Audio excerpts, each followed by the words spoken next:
दोस्तों, अगर आप भी शुभमन गिल और ऋतुराज गायकवाड़ को शानदार खिलाड़ी मानते हैं तो हमारी इस वीडियो को लाइक जरूर कीजिएगा। दोस्तों, ऋतुराज के छक्कों की बारिश के बाद महेंद्र सिंह धोनी के हेलीकॉप्टर शॉट ने हिलाया अहमदाबाद का मैदान। तो सबसे बड़े स्कोर का पीछा करते हुए शुभमन गिल के साथ मिल गुजरात की टीम ने किया है ऐसा चमत्कार, पलट गया T20 क्रिकेट का इतिहास। तो आखिर कैसे पहले ही दिन मुकाबले में पार हुई रोमांच की सारी हदें? क्या कुछ हुआ इस महामुकाबले में जिसमें अंत तक कह पाना नामुमकिन था कि कौन बनेगी इस महामुकाबले की विजेता? किस खिलाड़ी ने अंत में चमत्कार कर दर्ज कराया इतिहास के पन्नों में नाम? इस मैच की पूरी हाईलाइट हम आपको दिखाएंगे, लेकिन उससे पहले आपको क्या लगता है, ऋतुराज गायकवाड़, शुभमन गिल और हार्दिक पांड्या में सबसे खतरनाक बल्लेबाज कौन है? हमें अपने जवाब कमेंट में जरूर बताइए। दोस्तों, पूरी दुनिया की नजरें IPL के ओपनिंग मुकाबले में थी, जहां हार्दिक पांड्या ने टॉस जीतकर चेन्नई को पहले बल्लेबाजी का न्योता दे दिया। पूरा स्टेडियम खचाखच भरा हुआ था। चेन्नई के लिए रनों की बरसात करने के इरादे से ऋतुराज गायकवाड़ के साथ डिवॉन कॉनवे की जोड़ी मैदान पर उतरती है। ऋतुराज गायकवाड़ ने एक के बाद एक 2 चौके जड़कर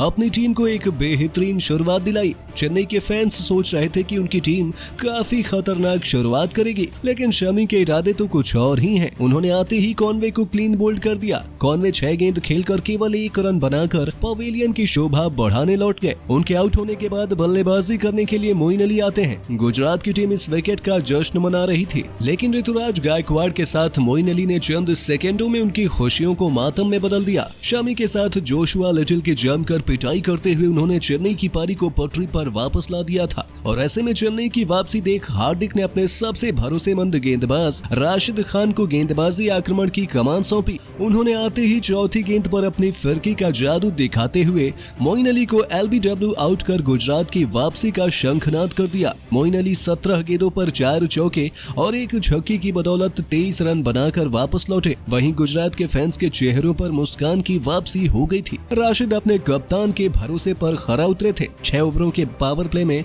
चेन्नई ने 51 रन बना दिए थे। राशिद ने लगातार अपने दूसरे ओवर में चेन्नई को एक और करारा झटका दिया। राशिद के आगे बल्लेबाजी करने आए उनके 16 करोड़ी खिलाड़ी बेन स्टोक घुटने टेक गए और 6 गेंदों पर 7 रन बनाकर उन्हें राशिद खान ने पवेलियन भेज दिया, जिसके बाद तो चेन्नई के फैंस के पैरों तले जमीन ही खिसक गई थी। उनके आउट होने के बाद बल्लेबाजी करने आए अंबाती रायडू ने छक्के से अपना खाता खोला। दूसरे छोर से चौके से अधिक छक्कों की बारिश करते हुए ऋतुराज ने महज 23 गेंदों पर अर्धशतक पूरा कर लिया था। वो जोशुआ लिटिल से लेकर हार्दिक पांड्या और अल्जारी जोसेफ सभी की धज्जियां उड़ा रहे थे। ऐसा लग रहा था कि वो अकेले दम पर चेन्नई को आगे बढ़ा रहे हैं। उनकी तूफानी बल्लेबाजी देखकर गुजरात के तो पसीने छूट गए थे। हालांकि दूसरे छोर से उन्हें किसी भी बल्लेबाज का साथ नहीं मिल रहा था। अंबाती रायडू भी 12 रन बनाकर चलते बने। 15 ओवरों में चेन्नई ने ताबड़तोड़ बल्लेबाजी से 133 रन बना लिए थे। गायकवाड़ बहुत तेजी से अपने शतक की तरफ बढ़ रहे थे। हालांकि 92 रन के स्कोर पर वो भी गलती कर बैठे।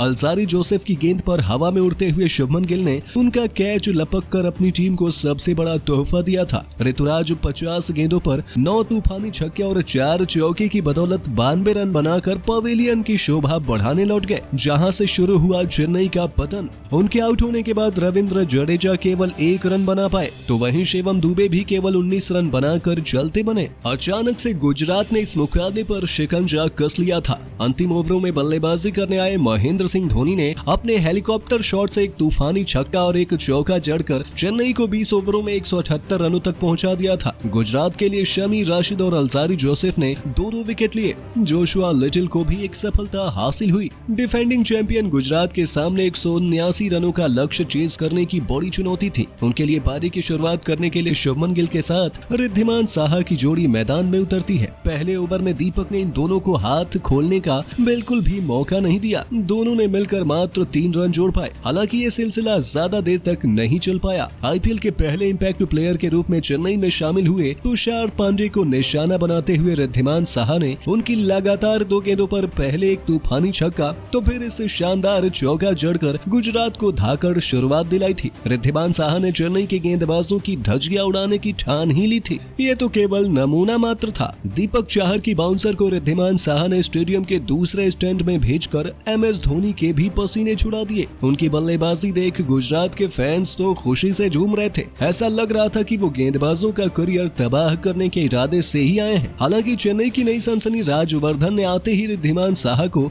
अपने जाल में फंसा लिया। उन्हें बड़ा शॉट लगाने के प्रयास में बाउंड्री पर कैच आउट करा दिया। 16 गेंदों पर वो 2 चौके और 2 छक्के की बदौलत 25 रन बनाकर वापस लौटे। नंबर 3 के पायदान पर बल्लेबाजी करने आए गुजरात इंपैक्ट प्लेयर साई सुदर्शन, जिन्होंने आते ही चौके से अपना खाता खोला। अपनी टीम को मुसीबत में देखकर दूसरे छोर से शुभमन गिल ने भी आक्रामक रूप धारण कर लिया। पहले एक चौका तो उसके बाद फ्री हिट पर हेलीकॉप्टर शॉट से दर्शनीय छक्का जड़कर इस खिलाड़ी ने अपनी टीम को अर्धशतक के पार पहुंचा दिया था। 5 ओवरों में ही गुजरात ने विस्फोटक बल्लेबाजी से 56 रन बना लिए थे। महेंद्र सिंह धोनी अपनी टीम की वापसी कराना चाहते थे, लेकिन गुजरात के बल्लेबाज रुकने का नाम नहीं ले रहे थे। पावर प्ले खत्म होने तक गुजरात की टीम ने 65 रन बना लिए थे और इन दोनों खिलाड़ियों को रोक पाना किसी भी गेंदबाज के बस की बात नहीं हो पा रही थी। MS धोनी का हर एक प्लान फ्लॉप होता नजर आ रहा था। इन दोनों खिलाड़ियों ने अपने खौफनाक बल्लेबाजी से तेज गेंदबाजों की जमकर पिटाई की, जिसके बाद गेंदबाजी करने आए फिरकी गेंदबाजों के सिर पर अपनी टीम की वापसी कराने की बहुत बड़ी जिम्मेदारी थी। मिचेल सेंटनर ने रनों की रफ्तार में रोक लगानी चाहिए, लेकिन साई सुदर्शन के इरादे तो कुछ और ही थे। घुटनों पर बैठकर उन्होंने विकेट के पीछे इतना शानदार चौका बटोरा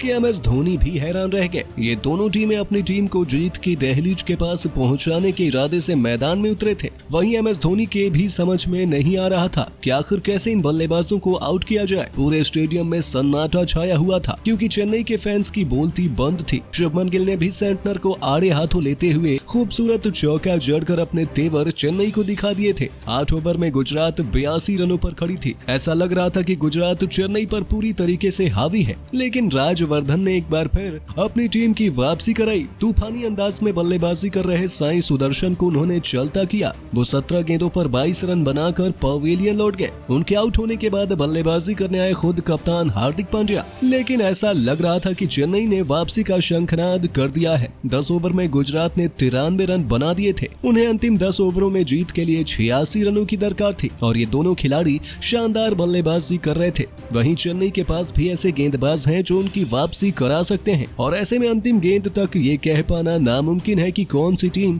इस मुकाबले में विजेता बन सकती है। वैसे दोस्तों, आपको क्या लगता है, गुजरात और चेन्नई में से कौन सी टीम IPL की चैंपियन बन सकती है? दोस्तों, MS धोनी ने मारा दुनिया का सबसे लंबा छक्का तो दंग रह गया पूरा स्टेडियम। जी हाँ दोस्तों, IPL 2023 के ओपनिंग मुकाबले में गुजरात के खिलाफ महेंद्र सिंह धोनी ने अपना विकराल रूप धारण करते हुए दुनिया का सबसे लंबा छक्का लगा दिया। तो आखिरकार MS धोनी ने दुनिया का सबसे लंबा छक्का किस गेंदबाज के खिलाफ लगाया, ये तो हम आपको बताएंगे ही। साथ ही साथ इस छक्के की लंबाई कितनी थी, इस बारे में भी हम आपको इस वीडियो में बताने वाले हैं, तो वीडियो को एंड तक जरूर देखिएगा। लेकिन उससे पहले आपको क्या लगता है, महेंद्र सिंह धोनी और हार्दिक पांड्या में से कौन विस्फोटक बल्लेबाज है? अपने जवाब कमेंट में जरूर बताइए। दोस्तों, IPL 2023 का ओपनिंग मुकाबला गुजरात और चेन्नई के बीच में खेला गया, जहां पर इस मुकाबले में टॉस हारकर पहले बल्लेबाजी करते हुए चेन्नई ने 20 ओवर के अंदर 178 रन 7 विकेट के नुकसान पर बना दिए। इस दौरान पारी की शुरुआत करने के लिए आए ऋतुराज गायकवाड़ ने ताबड़तोड़ अंदाज में बल्लेबाजी करते हुए 50 गेंदों पर 92 रनों की पारी खेली, लेकिन इनका साथ किसी भी बल्लेबाज ने नहीं दिया। हालांकि अंत में MS धोनी ने बेहतरीन बल्लेबाजी करते हुए टीम को 170 के पार पहुंचा दिया था, और इस दौरान MS धोनी ने तूफानी अंदाज में बल्लेबाजी करते हुए 7 गेंदों पर 1 चौके और 1 छक्के की मदद से 14 रनों की पारी खेले। इस दौरान MS धोनी ने दुनिया का सबसे लंबा छक्का भी जड़ दिया, जिसको देखकर पूरा स्टेडियम चारों खाने चित रह गया था। जी हाँ दोस्तों, अंतिम ओवर में MS धोनी ने सामने गेंदबाजी करने के लिए लिटिल आए। इस दौरान पहली 2 गेंदों पर 2 रन आए थे, लेकिन इसी बीच तीसरी गेंद को लिटिल ने लेंथ गेंद के रूप में डाल दिया, जिसका अंतिम ओवर में MS धोनी ने काफी ज्यादा फायदा उठाया और बल्ले को जोर से घुमाते हुए स्टेडियम के अंदर दर्शक दीर्घा में पहुंचा दिया, जहां पर उन्होंने ये छक्का बड़े ही आसानी से मिड ऑन की तरफ लगा दिया था। आपको बता दें, महेंद्र सिंह धोनी ने ये छक्का बड़े ही आसानी से गेंदबाजी लिटिल के सामने 50 88 मीटर का लगा दिया था, जिसको देखकर पूरा स्टेडियम धोनी धोनी के नारों से गूंज उठा। और इसी के साथ महेंद्र सिंह धोनी ने चेन्नई के लिए 200 छक्के भी पूरे किए और किसी भी टीम के लिए 200 छक्के पूरे करने वाले खिलाड़ियों की सूची में धोनी 5वें नंबर पर आ गए हैं। हालांकि ये छक्का दुनिया का सबसे बड़ा छक्का नहीं था, लेकिन धोनी के बल्ले से कोई भी छक्का काफी ज्यादा महत्वपूर्ण होता है। तो दोस्तों, महेंद्र सिंह धोनी की छोटी सी पारी को आप 10 में से कितने अंक देना चाहेंगे? हमें अपने जवाब कमेंट में जरूर बताइए। और अभी तक चैनल को सब्सक्राइब नहीं किया है तो जरूर कर लें और बेल आइकन को दबाना बिल्कुल ना भूलें।